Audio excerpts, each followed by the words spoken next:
Galing lang kaming Denmark. Ito, pakita ko sa yung binili ko sa boat. Nag-boat kami papuntang Denmark sa Color Line. Bumili ako ng Chanel kasi yung kaibigan ko nagpapabili ng Chanel. So, ibinili ko siya.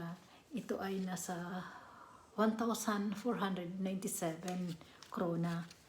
Sa boat ko binili Chanel. Pero ano siya, 100 ml siya. Mabango siya, perfume niya, pinabili niya sa akin. Tapos, meron din akong binili para sa akin. Chanel pa din siya. Ito din siya, oh. Number 5 siya, Chanel. Ito din siya. Nasa ano naman to, nasa 1,860. Ito siya. Ito. Perfume ko rin to. Para sa akin naman to. Para sa occasion. Kung mayroon occasion, gagamitin ko.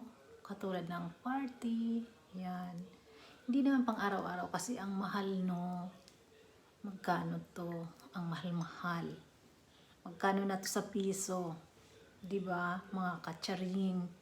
Kung gusto niyo makabili ng mabangong Chanel, pag-ipunan nyo. Work. Work hard lang. Yun, para makamit nyo yung gusto nyo. Ito. Gusto ko to, kaya ito siya. Okay, mga kacharot. Pinakita ko lang sa inyo yung nabili ko sa Color Line. Hindi ko naman to pwedeng buksan sa kaibigan ko. Kaya ibibigay ko to sa kanya. Magkita kami. Busy pa ako ngayon. Bye-bye.